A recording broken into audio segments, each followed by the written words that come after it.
Bonjour à tous et bienvenue dans un nouvel épisode de Bidon Collé. Cette semaine, deux épisodes. Un premier pour le récap du week-end avec les Flandriennes. Et puis surtout, une preview plus tard dans la semaine sur le Tour des Flandres. Pour ça, je suis avec Hugo. Hugo, comment tu vas ? Ça va vraiment super, des courses exceptionnelles, tous les noms que tu as dit, si on pouvait l'ajouter à son palmarès, c'est incroyable. On va d'abord commencer alors avec ce week-end, on a eu Gand-Wevelgem et le 3. Quelle performance tu as préférée? Le 3 Gand-Wevelgem, tous les deux, on a eu des one-man shows, que ce soit Mathieu Van Der Poel ou Mats Pedersen. Si ça te dérange pas, on va commencer peut-être par le Gand-Wevelgem plus récent. Mats Pedersen qui a fait un solo de près de 50 à 60 km seul en échappée.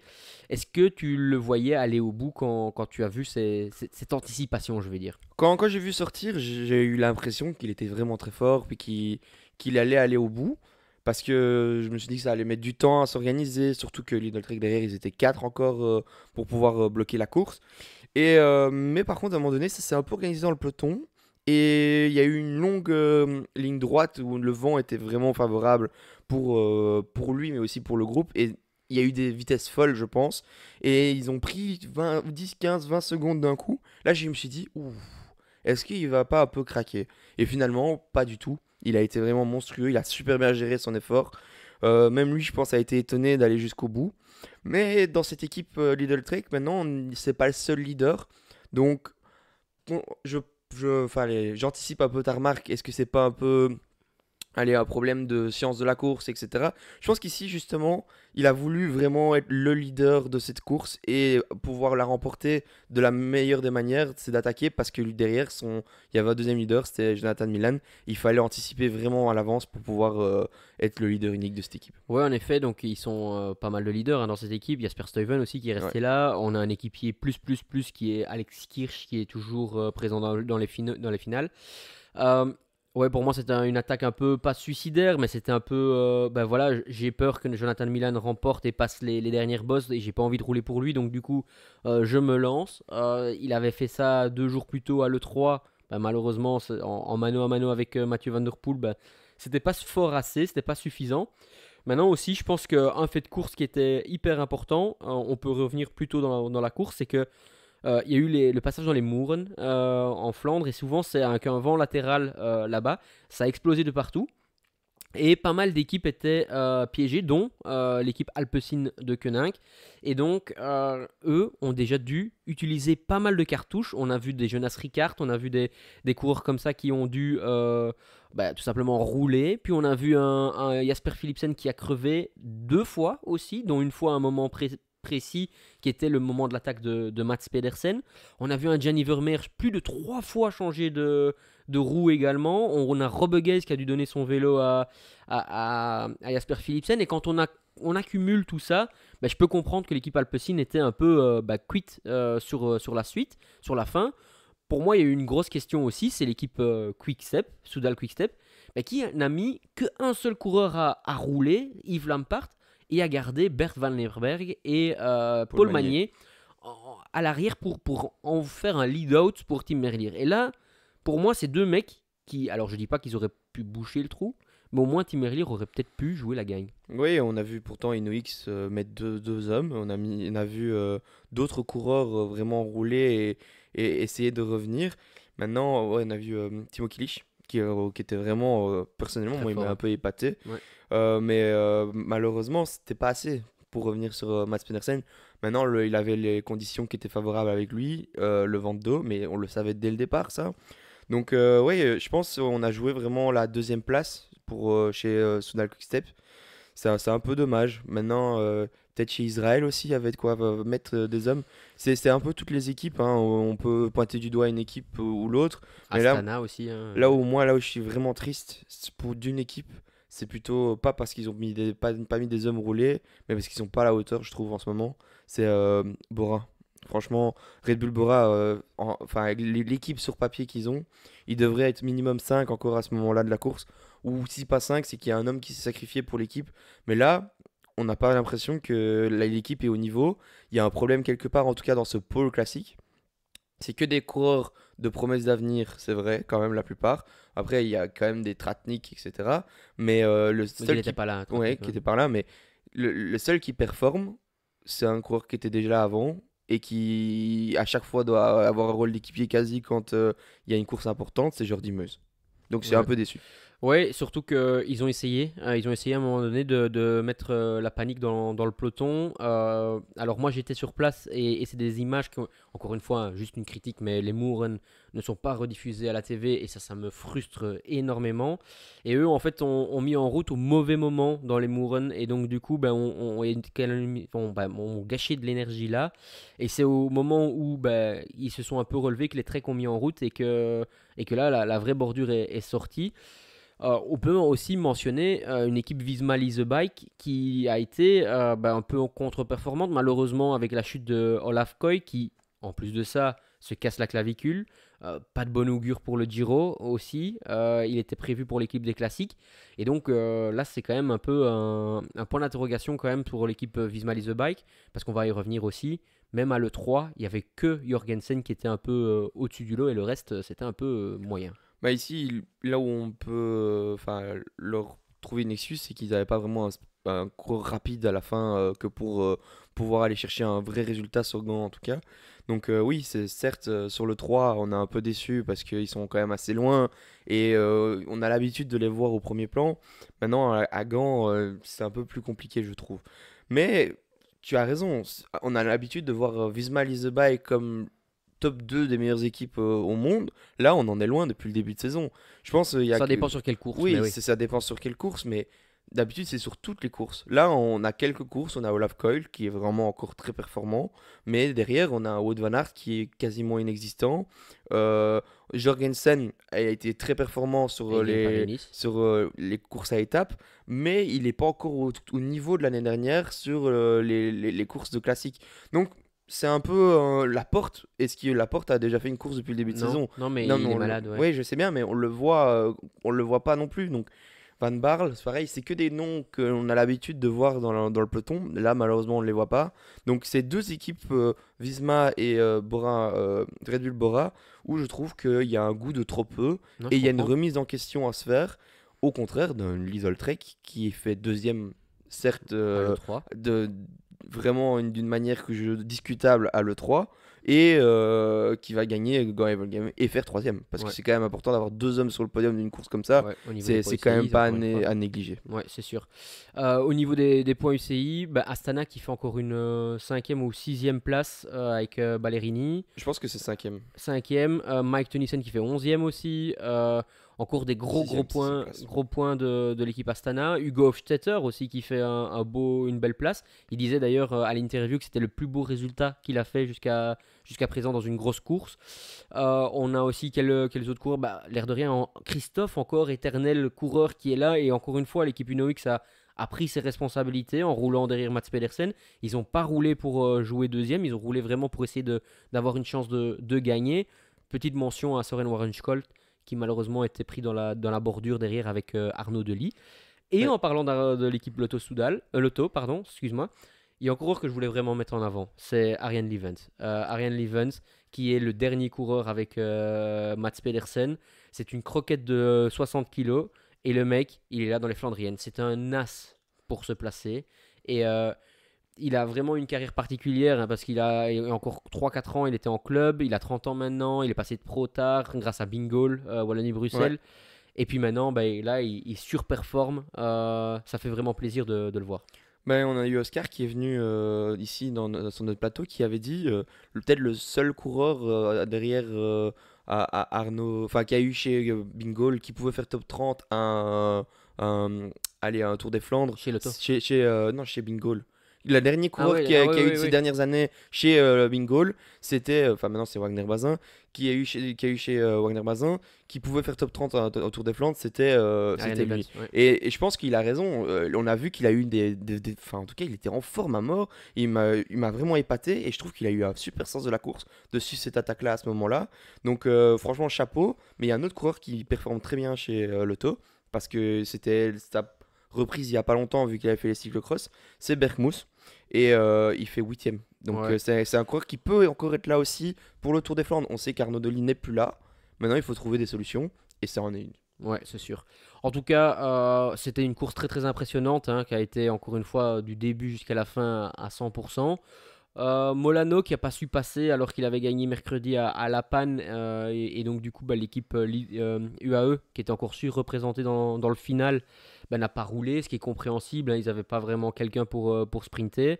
Et puis bah, voilà, hein, moi je trouve que c'est encore une super course. Intermarché Wanty avec deux hommes dans le top 10. Ça fait du bien parce que l'air de rien, il y a la menace derrière de Uno X et d'Astana qui rentre petit à petit.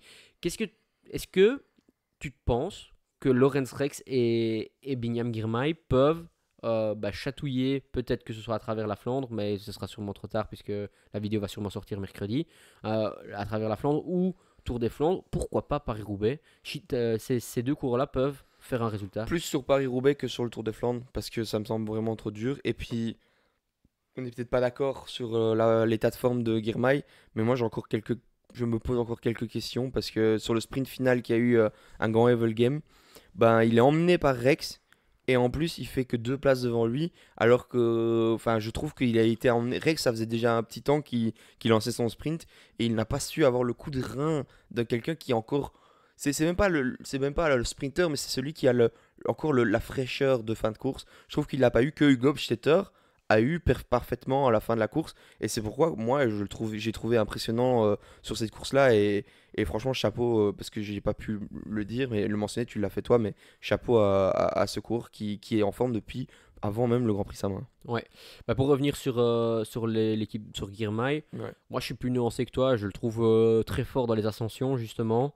Moins fort au sprint, oui, mais on peut pas être fort partout. Et on le voit un peu à l'instar de Jasper Philipsen. Mais je trouve que c'est deux coureurs qui ont vraiment axé leur saison sur les classiques et pas sur les sprints. Et ça se sent dans leur explosivité, ça se sent dans la manière de courir aussi. Girmay est peut-être un des seuls sprinteurs à passer à Milan-San Remo sur le podio, enfin en tout cas dans le deuxième groupe. Et puis la Cipressa aussi, il est bien passé. Euh, voilà, je pense que c'est un coureur qui pourrait sur le Tour des Flandres faire un bon petit résultat, mais ça on en parlera un peu plus tard.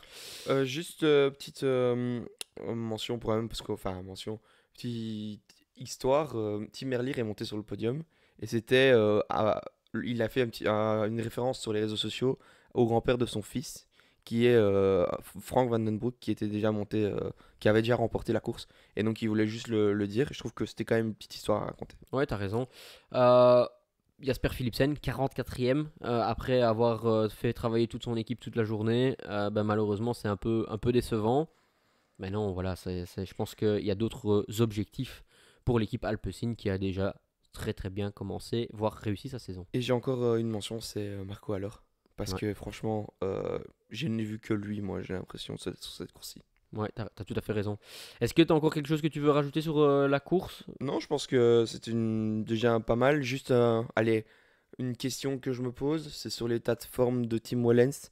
Il m'a semblé très fort jusqu'à vendredi. Vendredi, il était un peu un contretemps. Je pense qu'on peut déjà faire la transition là, mais dimanche, je trouvais que dans les ascensions, il n'était pas transcendant. Maintenant, ça semblait peut-être plus simple comme course, enfin moins de difficultés, donc ça lui conviendrait peut-être mieux. Mais il ne restait que quand même que 40 coureurs, 30 coureurs, 35 coureurs pour le sprint à la fin. Donc, 44. Il fait ouais, dernier Philipsen, ouais. donc ouais. Donc c'est un peu. Je trouve qu'il manquait un peu de panache par rapport à d'habitude, que je le trouve toujours très fort, surtout en fin de course. Ici, il n'était pas le plus fort du peloton, on va dire. Ouais, je pense que son début de saison commence à devenir long. Je pense qu'il va finir en beauté sur le Tour des Flandres et puis il va tout doucement bah, Décliné. décliner, ce qui est tout à fait logique, hein, parce que on l'a vu déjà très très présenté dès le début de saison. E3, on a vu donc un Mathieu Van Der Poel qui a bah, dominé tout le monde. Et on a retrouvé une finale où bah, Mats Pedersen était avec Filippo Ganna aussi. Ils étaient à 3. Enfin, on va dire À ils étaient 5. à 5, mais à 3 grosses machines. Et on a vu et Ganna et Mats Pedersen relayer comme si de rien n'était Mathieu Van Der Poel. Est-ce que tu trouves que c'était de la bonne manière de courir quand tu te retrouves en échappée avec Mathieu Van Der Poel? Alors au début, je trouve que oui, parce que bah, une attaque, surtout quand tu la provoques, tu as envie de quand même pouvoir faire le trou. Mais une fois qu'il y avait quand même un petit laps de temps entre le groupe et l'échappée, le groupe de tête, ben, je trouve que c'est dommage que même, on parle des deux gros leaders, mais même que les coureurs de l'échappée qui ont déjà Emile roulé Gent. depuis un petit temps relaient déjà après une seconde le fait que le groupe rentre. Je trouve que c'est dommage, c'est ce qui a manqué à Aimé de Gent que pour accrocher la roue de Ghana sur le sommet du Quarmont. Donc franchement, du vieux Quarmont, donc je trouve ça dommage. Et là où je trouve ça encore plus Dommage. démesuré de vraiment rouler pour rouler, c'est quand Ghana est 5 mètres derrière Pedersen, qui est 15 mètres derrière Mathieu Van Der Poel. Est-ce que c'est pas mieux de s'unir que pour pouvoir revenir sur Mathieu Van Der Poel sur la première place, surtout à un moment clé comme ça, sachant que Pedersen est certainement plus rapide Que que n'importe qui des Ghana, trois. mais que Ghana en tout cas. Et donc, je trouve ça vraiment dommage, parce qu'au pire, il arrive au sprint avec Ghana. Donc, quel est vraiment le risque de vraiment attendre un coureur comme ça? Ouais, alors moi je pense que l'erreur elle vient plus tôt parce qu'une fois qu'ils se sont retrouvés à 3, Mathieu Van Der Poel, en fait, il est tellement fort que sur une ascension pure, sec et dure, je pense qu'il peut lâcher n'importe qui au monde, peut-être à part Tadej Pogacar aujourd'hui. Et encore, ça on en discutera dans la preview du Tour des Flandres, mais je pense que Mats Pedersen est très fort, très explosif, et il se surestime dans un grand nombre de fois. Et donc, anticiper, c'est une bonne chose, je trouve. Se retrouver devant avec Mathieu Van Der Poel, ok. Mais à un moment donné, donc une fois qu'ils ont pris une petite trentaine de secondes, derrière, il y a eu un groupe qui s'est constitué, que ce soit pour Ghana et pour Mats Pedersen, ils avaient un équipier derrière. Il y avait Joshua Tarling, qui depuis le début de saison est quand même plus qu'exceptionnel, même si à l'E3, il a montré ses limites. Et Jasper Stuyven, qui est un coureur qui a déjà montré son talent sur les Flandriennes. Et donc, pourquoi vouloir, sachant que c'est peut-être deux des plus rapides coureurs du peloton déjà, hein, Ghana et Mats Pedersen, pourquoi vouloir à tout prix sortir avec Mathieu Van Der Poel? Alors que s'ils s'unissent avec leurs équipiers, ils peuvent rentrer dans un rôle de tactique. Là, ils vont vraiment dans un rôle de force mano à mano. Et en mano à mano, je suis désolé, mais aujourd'hui, le meilleur coureur de Flandrienne du peloton, c'est Mathieu Van Der Poel. Donc, moi, je ne comprends pas cette stratégie-là. Et quelle frustration il doit y avoir derrière pour, tout simplement, Jasper Stuyven, par exemple, qui après fait encore un super résultat au sprint. Tu parles de frustration de Jasper Stuyven, mais personnellement, j'étais très frustré aussi devant la TV, hein. J'ai coupé la TV en me disant, on sait qui est favori, on sait qui est le plus fort, on sait que même quand il y a eu dans la première partie de la course, il y a eu un problème, on laisse rouler l'équipe Alpecin. On n'en a Pourquoi? pas parlé aussi. Parce que ça, c'est très important. C'est quand même l'équipe qui est favorite. Si tu fais pas rouler en plus à ce moment-là l'équipe, c'est encore une plus grosse connerie. Mais bon, là, on les fait rouler, donc heureusement. Mais Et une d'ailleurs, fois, Bora roule avec ouais, Alpecin. Hein. ouais, Pourquoi? on ne sait pas. Ouais. Mais donc on laisse des hommes. Donc ça veut dire que Mathieu Van Der Poel, je pense qu'il reste plus qu'un homme avec lui à un moment donné où il y a l'attaque de Mats Pedersen. Une fois qu'il se fait reprendre, s'ils se font reprendre par le groupe derrière, comme tu as parlé de Tim Wellens, Steven, tous des coureurs comme Kung. ça, Kung, eh ben, s'ils se font reprendre par eux, il y a peut-être des Kung, des coureurs comme ça qui vont attaquer, et qui va rouler derrière? Ah bah c'est Alpecin qui devrait Qui est normalement limité. rouler, sauf qu'ils sont limités, il n'y a plus qu'un homme. Donc qu'est-ce qu'on fait?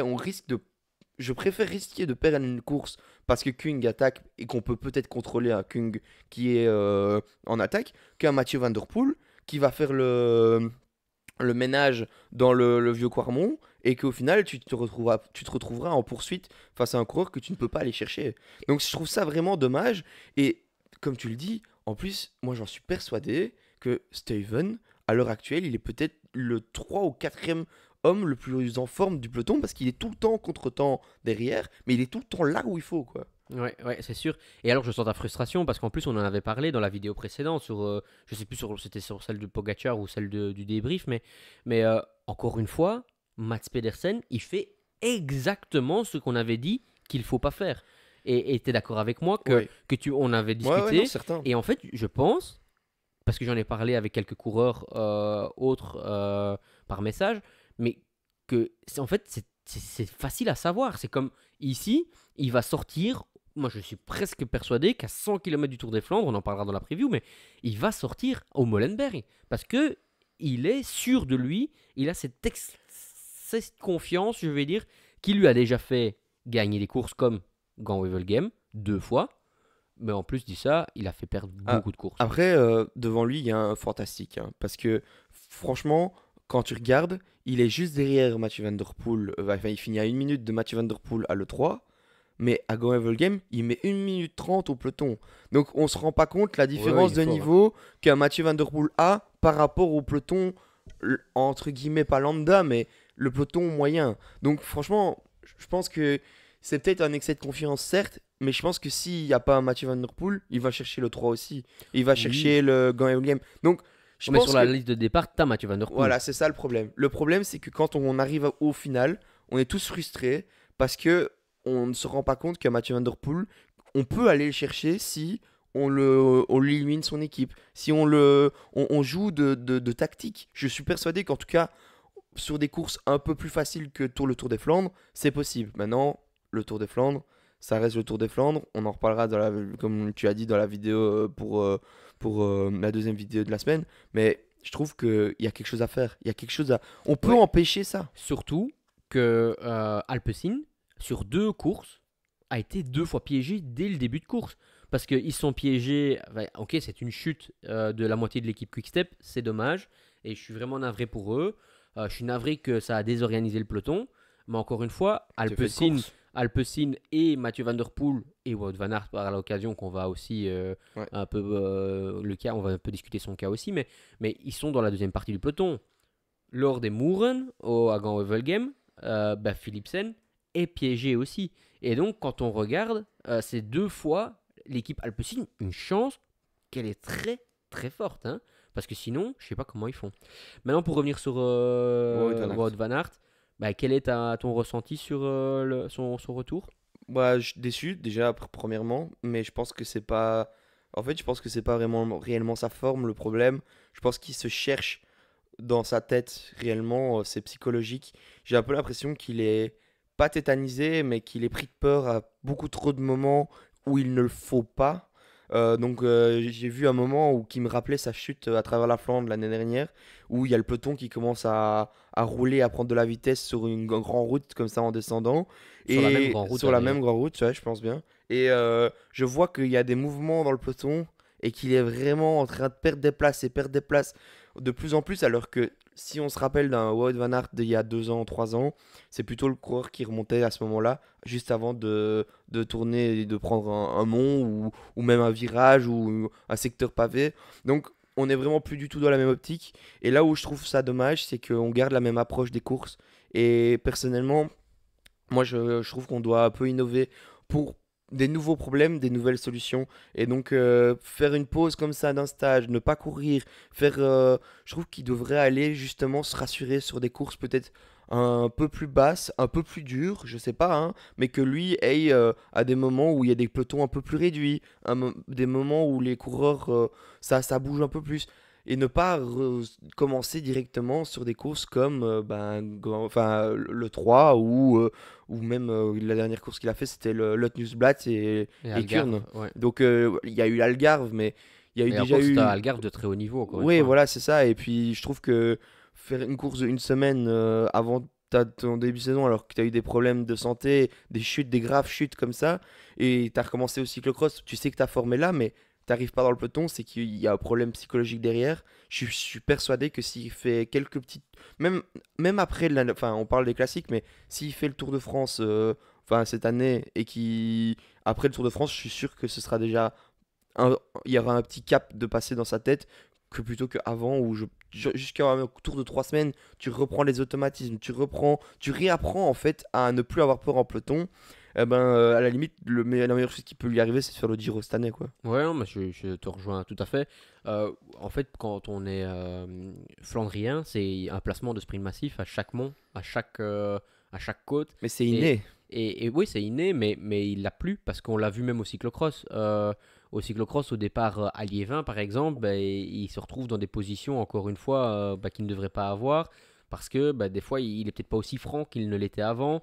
Il n'a peut-être plus confiance en son matériel aussi, comme il l'avait avant. Et ça, c'est un peu dommage. Et je pense que, par contre, sa forme, elle doit pas être si mal que ça. Parce que il a tout fait à contre-temps, il a tout fait de groupe arrière, et finalement, il se retrouve. Je me réjouis de voir un peu ses temps Strava, parce qu'en fait, il commence toujours 40e, 50e, et finalement, il finit quand même dans le groupe derrière. Ok, au sprint, il était un peu cramé, mais pour moi, c'était une première course de reprise. Condition, elle me semble pas exceptionnelle, mais elle n'est pas non plus pénalisante.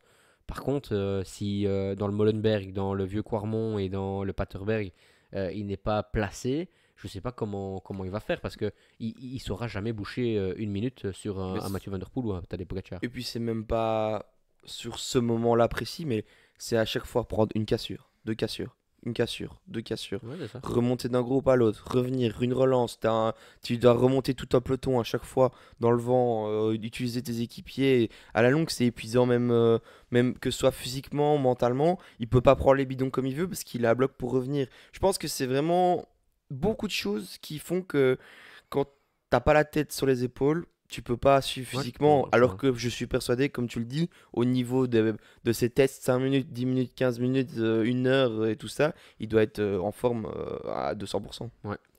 Est-ce que ça te va qu'on fasse juste un petit mot sur peut-être la panne Ouais. et donc bah, course ultra ultra dangereuse. Qu'est-ce que tu en as pensé de ce final avec tous ces rétrécissements et toutes allez, tu vas me dire c'est chaque année, mais qu'est-ce que tu en penses? Bah, c'est dommage, surtout on avait déjà vu quelques jours, voire je pense un peu plus d'une semaine avant, à la Nokere, qui avait déjà eu pas mal de chutes. Ici, on en refait une course avec, comme tu dis, des îlots, mais c'est des courses qu'on sait qu'elles sont dangereuses, et les coureurs le savent aussi avant au départ, hein. Faut pas croire, tous ceux qui sont là, c'est parce que c'est tous des sprinteurs, et pour être sprinter, il faut allier, et malheureusement, ça passe ou ça casse, et ici, pour certains coureurs, ça a cassé. On parle peut-être d'un Milan Fretin, par exemple, qui Ouais. doit arrêter sa période de classique dès maintenant parce qu'il est blessé. Oui, déjà Olaf Koy aussi qui est tombé, on a vu Tim Merlier, Merlier, on a vu Lionel Tamigno qui malheureusement est lui donc aussi clavicule touché aussi, c'est ça.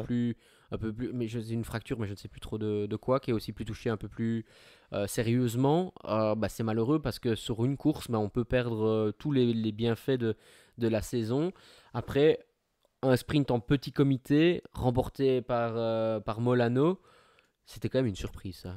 Bah, surtout que si UAE commence à gagner des sprints, on va pas s'en sortir. Ouais. Non, je pense que c'est bien pour lui, parce que je pense qu'il en avait besoin d'une course comme ça. Et peut-être qu'on va le re-signer 1 an encore grâce à ça, parce que ça, c'est quand même une course qui rapporte de un beaucoup de points. Mais ça, je pense que UAE, un peu, ils s'en foutent un peu, entre guillemets. Mais c'est surtout à mettre au palmarès et à mettre au nom de l'équipe. Donc franchement, chapeau. Je pense qu'il y avait d'autres coureurs qui auraient pu Ouais, rivaliser. Jonathan Milan qui a attendu, et puis finalement c'était un Trop peu trop tard. tard. Pour moi, c'est le grand perdant de la journée, puisque les autres Ouais. ont pas pu vraiment défendre leur chance.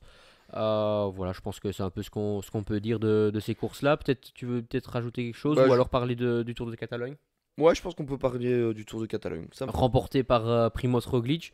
Et là aussi, ben, je pense qu'on peut déjà tirer quelques petits enseignements pour le Giro. C'est que ben, on va avoir un très beau duel entre Ayuso et Primoz Roglic. Ouf, on est impatient, je pense, quand même, là, déjà, directement. Parce que voir autant de duels, déjà, on le savait, vu les profils des étapes, que ça allait être un peu comme ça. C'était des arrivées un peu au sommet, un peu punchy, comme les deux aiment bien, que ce soit Primoz Roglic, mais ça, on le sait depuis des années, et Ayuso, ces dernières années, qui s'est vraiment révélé. Sauf que depuis le début de saison, Roglic n'était pas au top du top. Et alors, la semaine dernière, on en a parlé, et tu disais, ah, attention, Roglic, pour moi, c'est lui le favori. Et franchement, je te tire mon chapeau parce qu'il a remporté ce duel, même si c'était pas facile au début. Mais là, le dernier jour, Ayuso a un peu flanché. Ouais, mais où je suis surpris, c'est que dans les étapes, on va dire un peu plus dures, il n'a pas réussi à faire la grosse différence. Et c'est une étape un peu, beaucoup de dénivelé, hein, ça oui, mais avec des ascensions assez courtes. La traditionnelle étape du Tour de Catalogne qui se termine à Barcelone et qui monte chaque tour enfin ce tour en circuit, la montée de Montjuic. c'est quand même pas la course la plus dure. Ils viennent d'ailleurs derrière lui un petit groupe, hein, à part Van Aert et Mhm. Lorenz de plus. Là derrière, c'est un petit groupe qui vient. Ouais, je pense qu'il a craqué au mauvais moment. Maintenant, je suis quand même rassuré. On ferait bien d'ailleurs, hein, une vidéo sur quelle est la hiérarchie chez UAE parce que, encore une fois, Ayuso, pour moi, même s'il n'a pas gagné le Tour de Catalogne, il a quand même marqué des très gros points au niveau de son équipe. D'ailleurs, Adam Yates bah, est aujourd'hui équipier de Ayuso sur ce genre de course. Oui, c'est certain, mais est-ce que ça te fait pas peur sur un grand tour de le voir déjà craquer après enfin, après une semaine, après 6 étapes, on va dire, de le voir un peu flancher comme ça. Maintenant, on le sait tous, un jour sans, ça arrive. Roglic en a déjà eu, mais pas que lui, même Vingegaard, tous ont déjà eu un jour sans. Maintenant, moi je trouve que c'est un peu. Ça me enfin, je me repose des questions sur 3 semaines. Est-ce que Ayuso peut tenir 3 semaines? Ouais, bah c'est une très bonne remarque, c'est une très bonne question. Après, si c'est un jour sans sur un grand tour, il perd une trentaine de secondes aujourd'hui, sur une étape où il y a quand même pas mal de dénivelé. Donc, Ouais. comme je le disais, c'est des ascensions courtes, mais au fur et à mesure, après une semaine où ça a été très dur, parce que même les étapes où Matthew Brennan a gagné, bah, ça reste quand même des étapes avec du dénivelé. Les étapes où Caden Groves a été en train de se battre pour la victoire aussi, hein, parce on n'a pas parlé de ce duel-là aussi qui était très Ouais. intéressant cette semaine.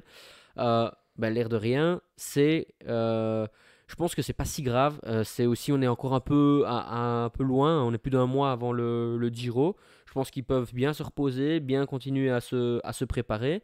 Maintenant, comme tu l'as dit, Roglic a déjà eu des jours sans, peut-être moins souvent sur une semaine, mais peut-être en deuxième voire troisième semaine.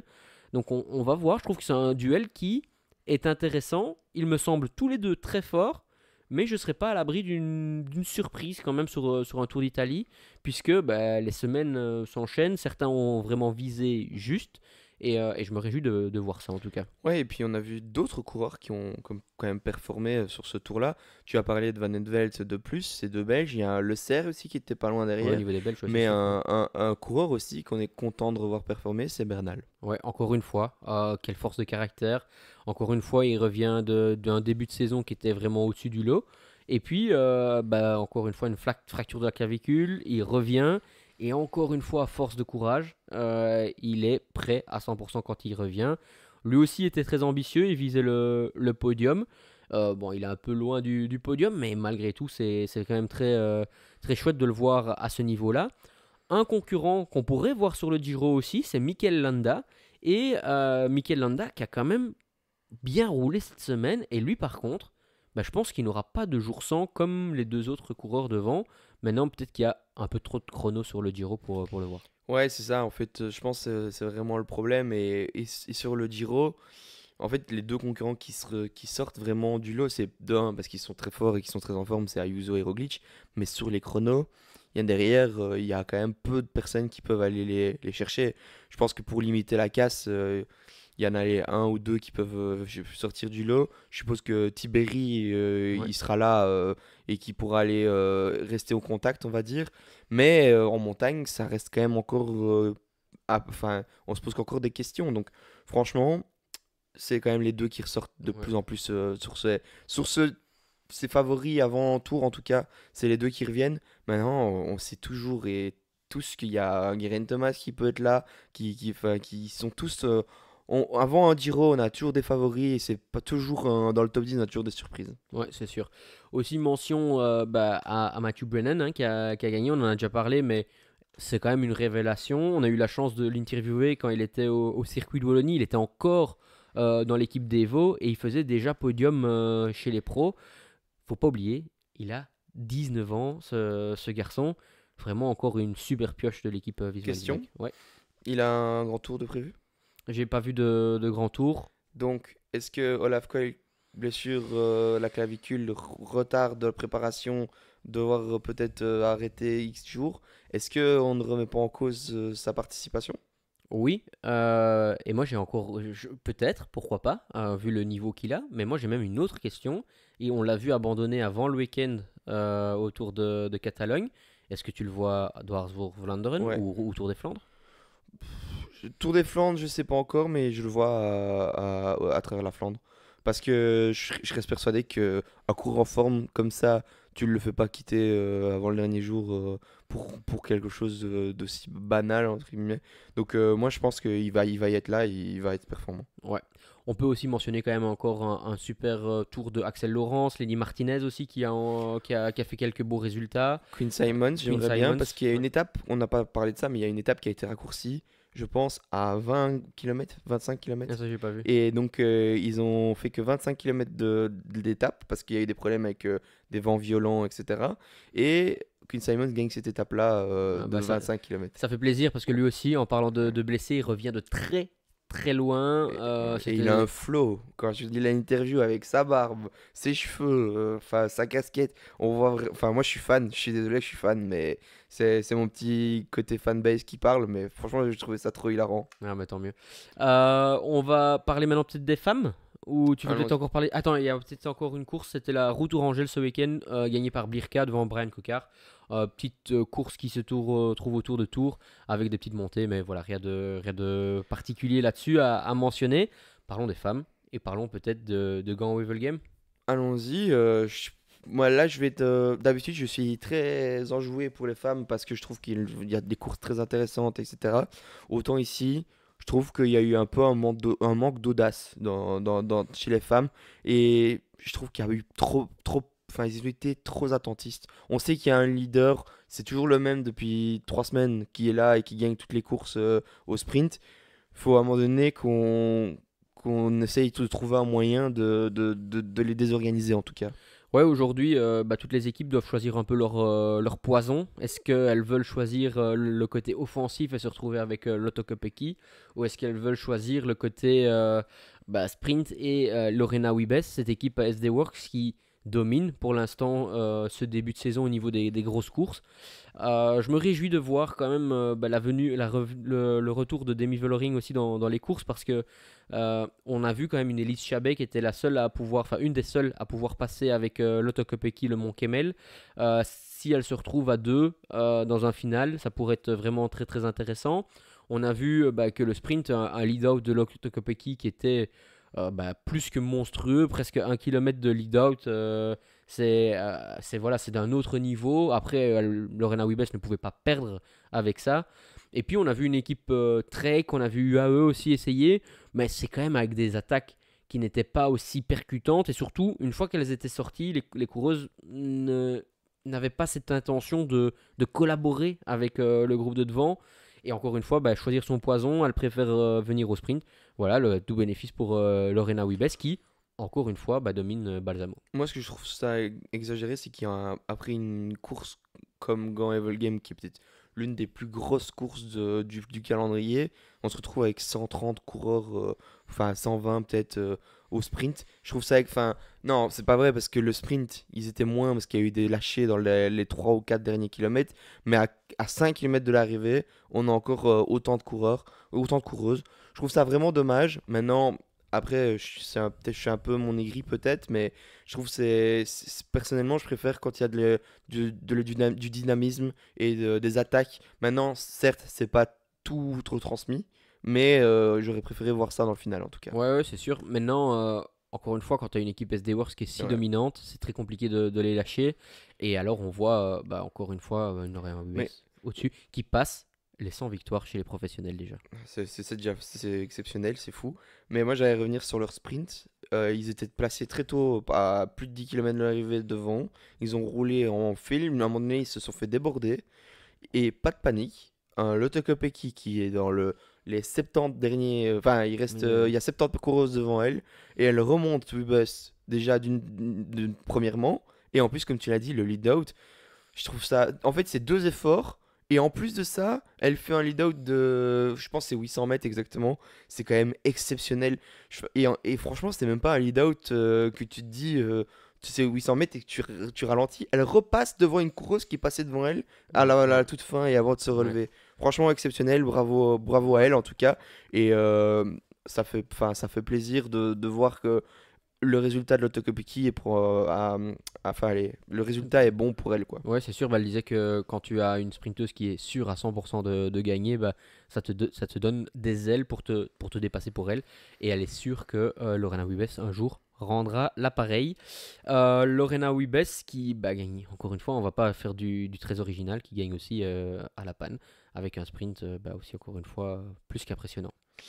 Bah ouais, je pense qu'on peut conclure sur, Ouais. sur ça, hein. Je pense que la Lorena Wiebes vidéo. qui est la numéro 1 à l'heure actuelle chez les femmes au niveau du Hein, sprint, mais qui passe quand même les bosses. je voudrais quand même mentionner une chose, c'est pour un petit clin d'œil à Maxime, qui était ce week-end en France, et qui, avec son équipe, le Chevigny, a fait une grosse course avec toutes les meilleures équipes juniors d'Europe en tout cas. Ouais. Et ils ont été remporter le tour, faire deuxième du général avec Edouard Kess le premier. Premier, deuxième, ouais. Premier et deuxième, ils ont pris tous les maillots et en plus ils remportent la dernière étape du classement.